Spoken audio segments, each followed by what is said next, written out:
वैसे ये जो सारी चीज़ें हो रही हैं, मुझे इन टॉपिक पे अभी बात नहीं करनी है। और बहुत इंसान ना मेंटली परेशान हो जा रहा है। बातें तो बहुत सारी है करने के लिए, लेकिन अभी आज मोनिका दीदी से मेरी बात हुई। उन्होंने बोला कि मनीषा अभी थम जा थोड़ी, और उन्होंने बोला कि कोशिश करते हैं सब कुछ ठीक करने का। वैसे ही वो काफ़ी लोगों का हेल्प करती हैं, तो मेरे को उन्होंने समझाया कि अब इन सारी चीज़ों पे बात नहीं करेंगे फ़िलहाल, थोड़ा वक्त दो। और मैं खुद, मुझे लग रहा है कि हम इन सारी चीज़ों पे बात नहीं करें, क्योंकि देख रहे हैं ना, कुछ लोग तो इस चीज़ का इतना ज़्यादा फ़ायदा उठा रहे हैं। जो चीज़ें नहीं भी है वो भी बोल रहे हैं, जो चीज़ें हैं वो भी बोल रहे हैं। और सबसे बुरा मुझे ये लग रहा है कि एक दो रिएक्शन वाले हैं, जो कि चाहे टॉक विथ अलका बोले, चाहे और भी बहुत सारे लोग, तो वो लोग इस चीज़ का इतना फ़ायदा उठा रहे हैं। हर टाइम लाइव आना, हर टाइम कुछ भी बोल देना, और इतना मना करने के बाद भी जब आप इस पचड़े में नहीं पड़ना चाहती थी, या फिर कोई भी चीज़ हो, आपकी भी फैमिली है, आप अपने फैमिली को देखती, आप अपने परिवार को अच्छे से रखती, आपको खुश रहना चाहिए था। मेरे लाइफ में प्रॉब्लम यहाँ से स्टार्ट हुआ था कि मुझे और कोई नहीं चाहिए था, बस मेरे को मैं यही चाहती थी कि मेरा पति खुश रहे। और जब इंसान सामने वाला अगर पति खुश रहता है ना, तो एक औरत के लिए उससे बड़ी चीज़ नहीं होती है। लेकिन वो बंदी मुझे बार बार कॉल की थी, बात की थी, तब मेरी बात हुई थी। बात जितनी बार भी हुई, 2-3 बार, तो उसमें भी हमने मना किया कि भाई ठीक है, रहने देते हैं, मुझे बात नहीं करनी है। और मेरे पति से बात करके वो ऐसी ऐसी चीज़ें बोलना, रिकॉर्डिंग लगाना, हर चीज़ का रिकॉर्डिंग। ऐसा नहीं है कि रिकॉर्डिंग सिर्फ आपके पास है, रिकॉर्डिंग हमारे पास भी है, बहुत सारी चीज़ें हमारे पास है, लेकिन हम नहीं अभी लाना चाह रहे हैं और ना ही इस टॉपिक पे बात करना चाह रहे हैं। लेकिन ये सामने वाली हैं, वो अभी भी मेरे सासू माँ को, मेरी ननद को, मतलब हमारी पूरी फैमिली को घसीट रही हैं। अभी शुक्र मनाइए कि हमारे जो माँ बाप हैं ना, मेरे मम्मी पापा, वो अभी सोशल मीडिया पे है नहीं तो दुख उनको जितना हुआ है ना, अगर वो अभी मैं चाहती ना तो उनको ला सकती थी।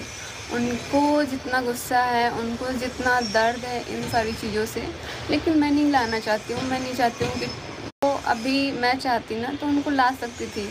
उनको जितना गुस्सा है, उनको जितना दर्द है इन सारी चीज़ों से, लेकिन मैं नहीं लाना चाहती हूँ। मैं नहीं चाहती हूँ कि वो लोग भी इस पचड़े में आए। वो लोग ऑलरेडी मेंटली बहुत परेशान हैं, क्योंकि आप सभी को पता है, जब एक बेटी का घर बर्बाद होता है ना, या फिर एक बेटी जब परेशान होती है तो माँ बाप कितना परेशान होते हैं। मेरी मम्मी, मेरे पापा सामने नहीं आ रहे हैं तो क्या वो परेशान नहीं है? बहुत परेशान है वो। और पापा इतना ज़्यादा परेशान थे ना कि क्या ये बताऊँ, वो तो रो रहे थे। मतलब इतना ज़्यादा रोने लग गए थे कि यार ये सब क्या हो गया। क्योंकि मेरे पापा ना बहुत मानते हैं, इनको बहुत मानते हैं।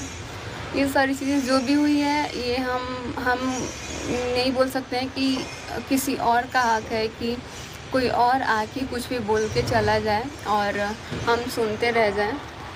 हमको जो करना है हम वो करेंगे, और आप लोगों से भी बताएंगे। अभी हम थोड़ा टाइम दे रहे हैं, छोड़ नहीं रहे हैं इन सारी चीज़ों को, लेकिन हमको भी बहुत सारा चीज़ अभी करना है, वो अभी हम कर ही रहे हैं। धीरे धीरे करके आप लोग को सारा चीज़ बताएंगे। और बीच बीच में जो इंसान बोलता है कि मैं इसके पापा को देख के मुझे ये लगा जस्टिस फॉर मनीषा, ये वो, तो आप कोई नहीं होते हो जस्टिस दिलाने वाले। आप तो खुद एक इंसान के नहीं हो। आप कभी इधर बात कर रहे हो, कभी उधर बात कर रहे हो, जबकि सामने वाला आपको मना भी कर रहा है कि आप इन पचड़ों में मत पड़िए। अभी पीछे किट्टू है, बाबू को सुला रही है। अभी मैं जस्ट नहाई धोई और मम्मी बोली कि रेडी वेडी हो जाओ, ऐसे रहने से ना बिल्कुल भी अच्छा नहीं लग रहा है। क्योंकि पता है, जब परेशान होता है ना पूरा फैमिली, तो ना किसी को खाने पीने इन सारी चीज़ों में अभी भी बहुत वो लग रहा है यार। इतना ज़िंदगी में ना मैं कभी इतना परेशान नहीं हुई थी, लेकिन इस बार मुझे, एक तो मैं पहले से बहुत परेशान रहती थी और इस बार मुझे इतना परेशान होना पड़ रहा है।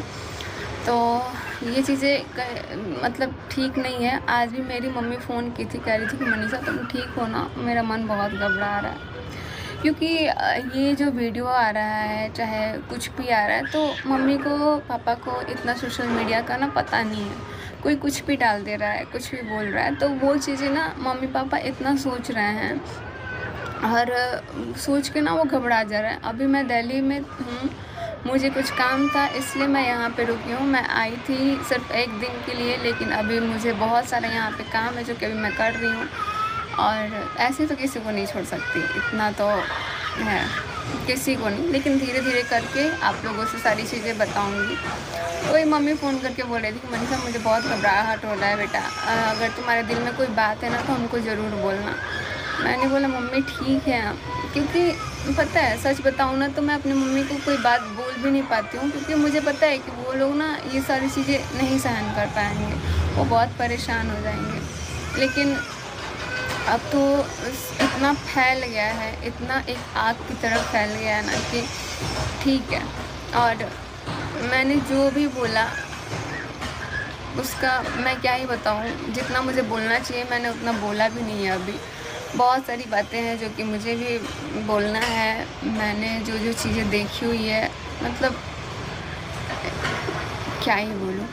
तो बात करेंगे आप लोगों से, लेकिन अभी मेरे को मोनिका दीदी मना की हैं। वो बोली हैं कि तुम अभी नॉर्मली व्लॉग अपना डाल देना और तुम कूल रहो, तुम परेशान मत हो, हम हैं, तुम्हारा हेल्प कर देंगे।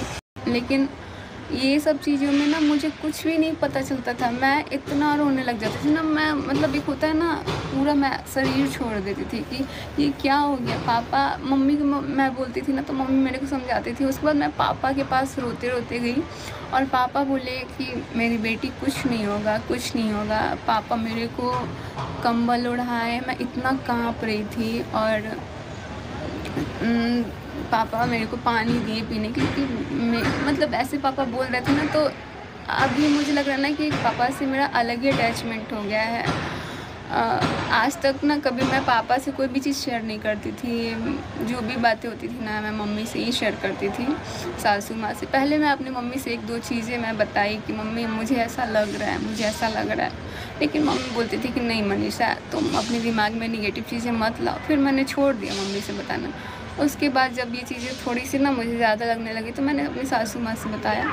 और अब जाके ये जो चीज़ें हो रही है ना, मैं अपने पापा जी से बताई। मुझे लगता था कि यार पापा जी तो समझ सकते हैं। पापा जो हैं वो मेरे को एक बेटी की तरह प्यार दिए।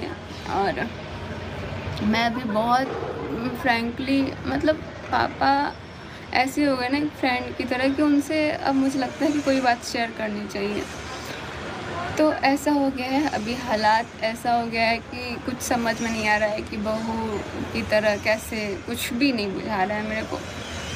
तो बस ज़्यादा बात नहीं करेंगे। और अभी ठीक है, जब भी नॉर्मल रहने की कोशिश कर रहे हैं तब कहीं ना कहीं सब हम फूट रहा है। लोगों को, बहुत सारे लोगों को लग रहा है कि इतना जल्दी सब कुछ ठीक हो गया, लेकिन चीज़ें बहुत उलझी हुई हैं। और जितना हम ला रहे हैं उससे लोग उसका और फ़ायदा उठा रहे हैं। तो चीज़ें हमारी बिगड़ी हुई है और हमें देखना है कि हमें क्या करना है।